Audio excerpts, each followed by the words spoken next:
네, 오늘은 고난주간 특별 저녁 기도의 넷째 날로서 요한복음 19장 14절에서 22절 말씀으로 십자가에서 선포된 유대인의 왕 이런 제목으로 말씀을 함께 나누겠습니다. 예수님은 이 이 세상에서 가장 의로운 삶을 사신 분이십니다. 그래서 이 땅에서 사시는 동안, 참, 이 어떤 불의나 어떤 거짓이나 어떤 악행도 행하지 않으시고 의롭게 또 순결하게 그렇게 삶을 사셨던 분이시죠. 그런데 이런 의로운 삶을 사신 분이라면 의당이 의로움에 대한 인정과 또 대우를 받으셔야 마땅하겠지요. 그런데 실제로 우리가 알고 있는 예수님의 삶은 참 역사상 가장 비참한 대우를 받으셨습니다. 그래서 참 오늘 본문을 보면 예수님이 어떤 참 이 비참한 대우를 또 합당하지 못한 대우를 받으셨는지가 잘 나타납니다. 어, 먼저는 이 빌라도에 의해서 빌라도가 어떻게 예수님을 다루었는가, 예수님을 대했는가를 보면 아는데 빌라도는 의로우신 예수님을 이렇게 이 십자가형을 언도합니다. 빌라도는 어제도 말씀드렸지만 예수님의 죄 없다는 사실을 그가 재판 중에 세 번이나 이렇게 선언을 합니다. 나는 이 사람에게서 죄를 찾지 못하노라 하고 세 번이나 이렇게 선포를 했습니다. 그럼에도 불구하고 그 사실 빌라도는 예수님이 죄가 없다는 사실을 너무나 분명하게 이렇게 깨달았고 또 그렇게 확신했고 선언까지 했으면서도 예수님을 이렇게 그 의로운 대로 죄 없으신 대로 이렇게 대우해야 되는데 그렇게 하지 않고 그는 예수님을 이렇게 십자가에 못 박도록 내어 줍니다. 참, 가장 이렇게 의로워야 될 재판정에서 가장 불의한 재판을 받으시고 또 이렇게 십자가형까지 받으시게 된 것이죠. 이 모습은 참으로 어찌 보면 이 세상의 불의가 이렇게 의를 이기는 것이고 또 어둠이 빛을 이기는 것 같은 이런 모습입니다. 그래서 빌라도는 그 무리들의 함성과 또 무리들에게 잘 보이려고 하는 마음으로 죄가 없으신 예수님을 이렇게 의로우신 예수님을 불의하게 다루어서 예수님을 이 십자가형을 처한 것이죠. 이런 빌라도의 책임 회피야말로 어떻게 보면 그 예수님에 대한 참 의로운 예수님을 향한 불의한 태도다 이렇게 할 수 있겠습니다. 또 이 빌라도뿐만 아니라 종교 지도자들도 마찬가지인데요. 이들 역시 이 의로우신 예수님을 의롭게 대했다기보다 오히려 참 의롭지 못하게 차갑게 반응하고 있는 모습입니다. 사실 오늘 본문을 보면 이 종교 지도자들의 입에서는 결코 나와서는 안 될 말이 나오는데요. 15절입니다. 15절에 보면 여기에 이 종교 지도자들이 빌라도를 향해서 뭐라고 말을 하는가 하면은 참 너희들의 왕을 내가 십자가에 못 박으랴 이렇게 빌라도가 묻자 대제사장들이 대답하되 가이사 외에는 우리에게 왕이 없나이다 이렇게 대답을 합니다.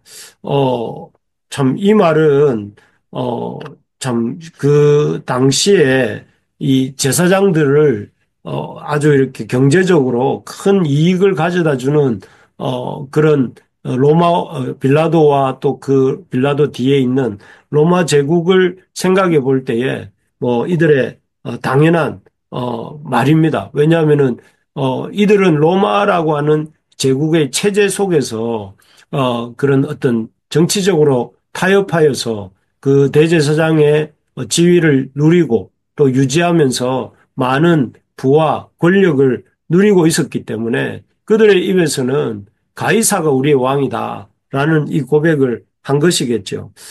그러나 이 말은 유대 종교 지도자로서 하나님을 섬기는 제사장으로서 이렇게 할 수 있는 말이 아닙니다.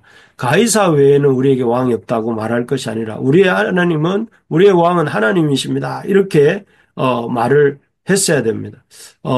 참 이런 말을 종교 지도자들의 입에서 나오는 이런 말을 들을 때에 하나님의 아들이셨던 예수님, 하나님의 아들이시기 때문에 성자 하나님 아니십니까?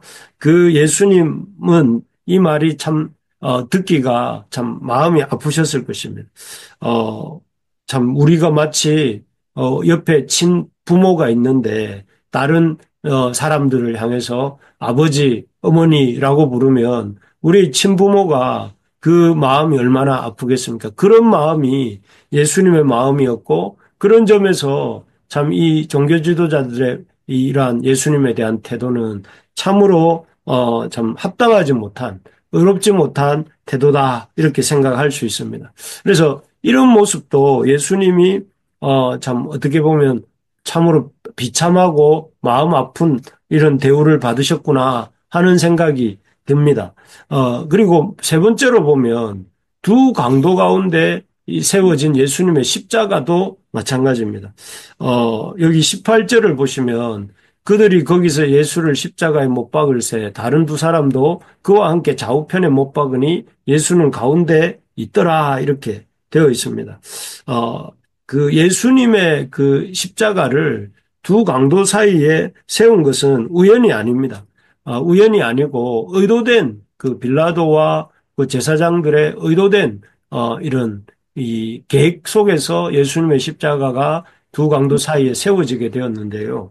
그들의 의도는 무엇인가 하면은 예수님이 이 강도들과 같은 이 강도들처럼 십자가에 못 박혀 죽음 당할 만한 그런 죄인이다 하는 것을 시각적으로 보여주기 위해서 이렇게 예수님을 의도적으로 좌우편 강도 가운데 이렇게 못 박은 것이죠. 참 이 모습도 참 이렇게 이 예수님의 그 의로우심을 인정하지 않는 것뿐만 아니라 예수님의 그 의로우심을 인정하지 않고 오히려 불의하다, 예수님이 악하다 하는 것을 보여주려고 하는 그런 종교 지도자들이나 또 이 빌라도의 의도가 담겨 있다 이렇게 볼 수 있을 것입니다. 정말 어제도 보고 또 오늘도 보고 있는 것처럼 우리 인간의 이 악하고 독함은 그 끝이 없습니다.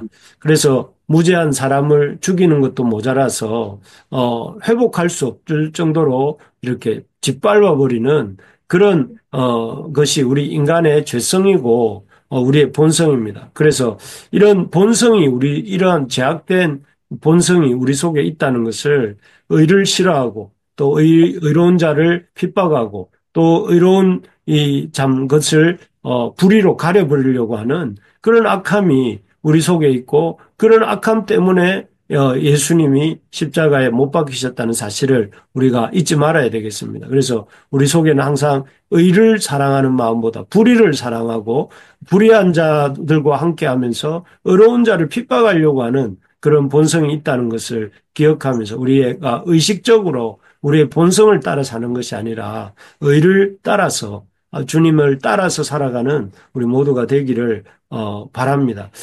그래서 어쨌든 이렇게 예수님은 의로우심이 있지만 불의한 대우를 받으시고 비참한 대우를 받으시고 십자가에 매달려 돌아가셨습니다. 이런 예수님의 모습을 보면서 우리는 그런 생각을 하죠. 참 세상에서는 불의가 의에 대해서 승리하고 또 어둠이 빛에 대해서 승리하는 것 같더니만 또 성경에서도 마찬가지구나 이런 생각이 듭니다. 그래서 참 씁쓸해지는 것 같은데요. 왜 이렇게 세상에서는 또 성경에서는 불의가 오히려 의를 이기는 것 같고 어둠이 오히려 빛을 이기는 것 같은가 이런 생각이 들고 그렇다면 우리가 꼭 의를 쫓아 살 필요가 있을까 이런 마음이 살짝 들기도 합니다.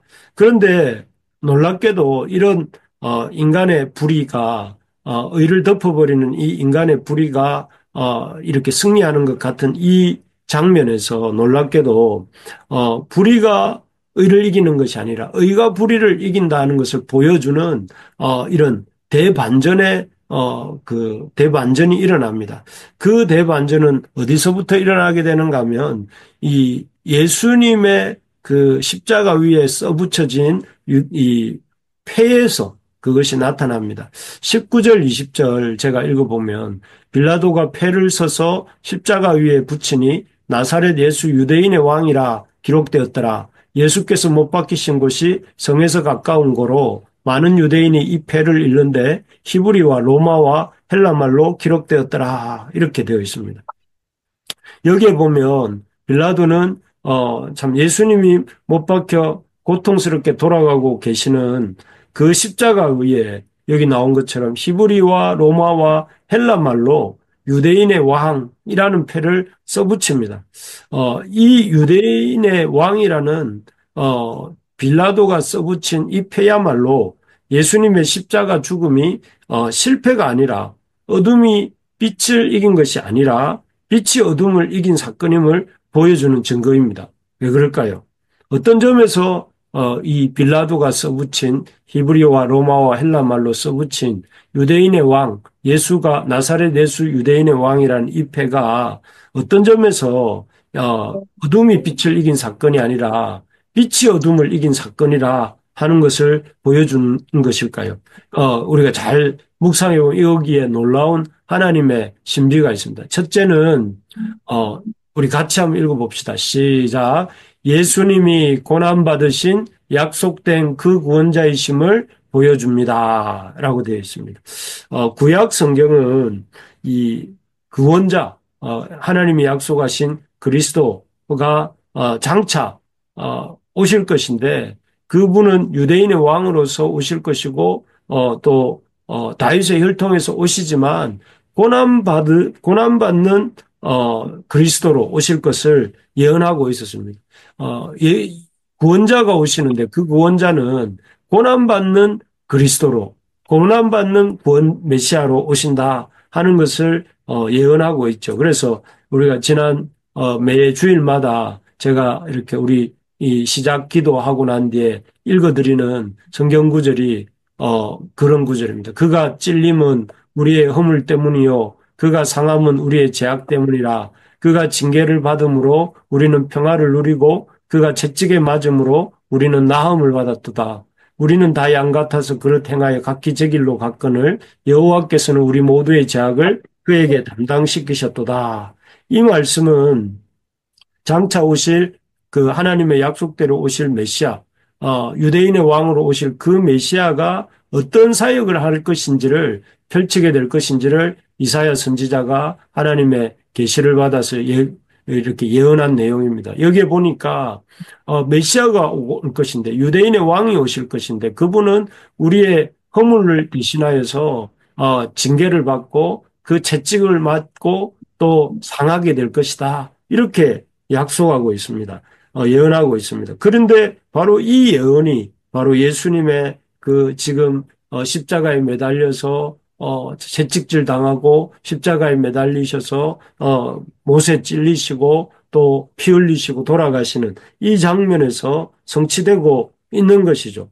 이를 통해서 예수님이 바로 그 십자가의 그 고난을 통해서 예수님이 바로 구약에 약속된 그 이 마지막 때에 오시겠다 하셨던 유대인의 왕이시요 그리스도요 고난받는 구주이시다는 것을 이렇게 우리에게 보여주시는 것입니다. 그래서 오히려 참 사람들은 예수님을 의로우신 예수님을 불의하게 대우하고 또 그 불의로 예수님을 이렇게 예수님의 그 흔적을 지우려고 했지만 오히려 예수님은 그들의 불의한 태도와 대우에도 불구하고 오히려 하나님의 말씀을 성취하시고 당신이 그리스도의 하나님의 약속대로 오신 그리스도임을 우리에게 보여주신 것입니다.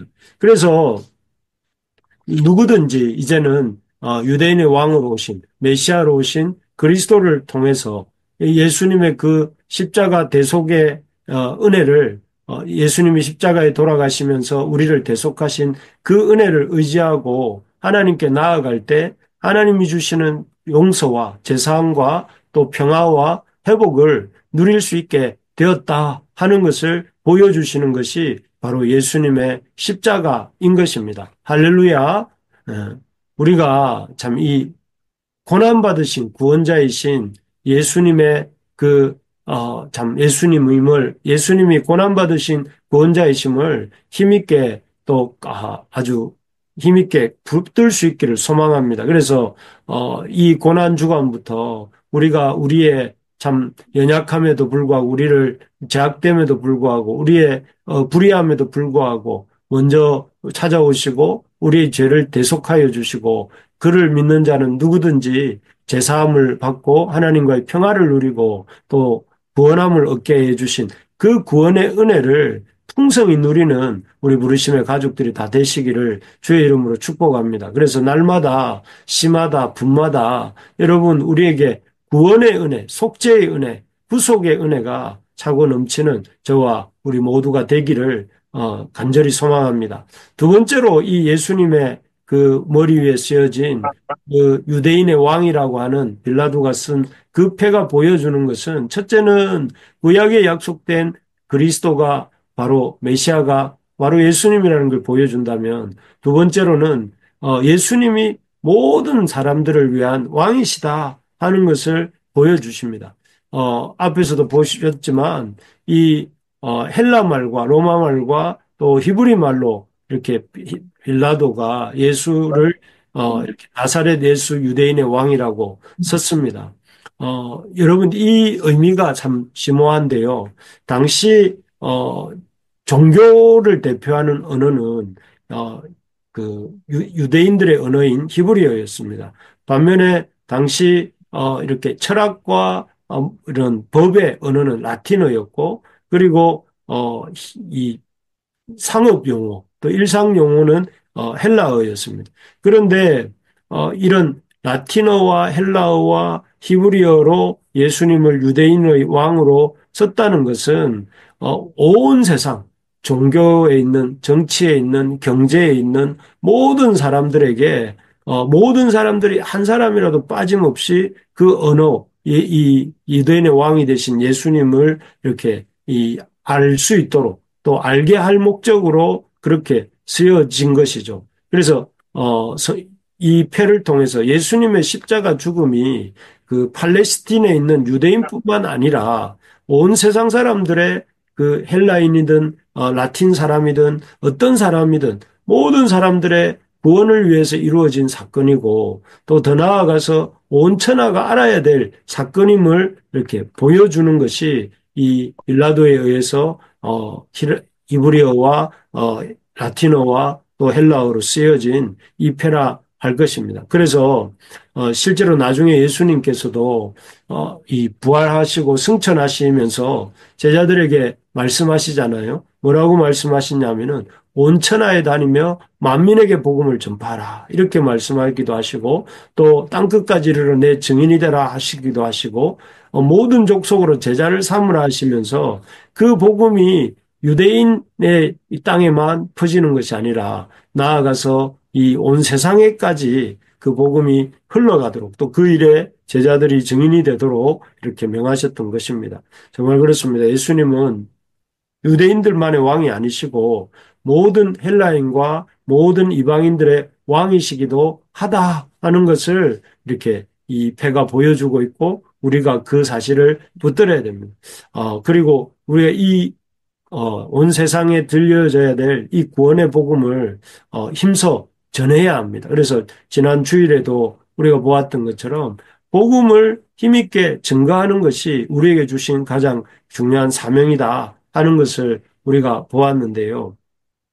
우리가 이 복음을 참 한 번도 듣지 못한 사람들이 우리 주변에 있습니다. 어제 저녁에도 우리 교회에 그 불교 신자라고 하는 어떤 자매가 한 명 교회에 왔었는데 참 보면서 많은 사람들이 복음을 듣지 못하고 복음에 대해서 듣고 싶어하는 사람들이 여전히 있다 하는 것을 보았는데 참 그렇습니다. 우리가 아직도 복음을 듣지 못하고 일생 동안 교회에 한번 가보지 못한 많은 사람들이 있는데 우리가 그들에게 이 예수님이 구원자이심과 또 예수 그리스도를 믿음으로 죄사함 받고 우리가 구원함을 얻고 하나님 나라 백성이 되어서 영원한 생명에 들어간다는 이 사실을 힘써 전할 수 있기를 소망합니다. 그래서 우리를 통해 예수님의 이 십자가 구원이 예수님의 구원자 되심을 또 이렇게 전파되어지는, 그래서 우리의 인생이 생명의 열매를 맺는 그런 복된 인생이 될 수 있기를 간절히 소망합니다. 말씀을 맺겠습니다. 예수님은 세상에서 가장 의로운 분이시고 의로운 삶을 사신 분이십니다. 그렇지만 예수님은 이 땅에 오셔서 참 그 의로운 자로서의 합당한 대우가 아닌 참으로 어떻게 보면 세상에서 가장 비참한 대우를 받으시고 십자가에 돌아가셨습니다. 이를 통해서 예수님께서는 참 이런 이 불의한 자로부터 불의한 자처럼 취급을 받으면서 또 이렇게 불의한 자들에 의해서 십자가의 죽음을 죽으셨지만, 이를 통해서 예수님은 당신이 구약에 약속된 그 그리스도, 고난받는 그리스도가 바로 자신임을 보여주시고, 더 나아가서 예수 그리스도의 구원이 모든 사람을 위한 그 구원임을 우리에게 알려주신 것입니다. 그리고 우리에게 이 구원의 속죄의 이 거듭남의 이 복음을 우리에게 주셨고, 또 이 복음을 우리가 힘써 세상에 그 십자가에 높이 달린 유대인의 왕이라는 그 패처럼 우리가 이 십자가에 달리신 우리의 구원자 그리스도를 힘있게 증거하는 그런 인생을 살기를 살 것을 우리에게 보여주시는 것입니다. 그래서 우리 모두에게 이 구원의 은혜가 차고 넘치고, 또 더 나아가서 그러한 구원의 은혜를 힘있게 전파하는 저와 우리 모두가 되시기를 주의 이름으로 축복합니다.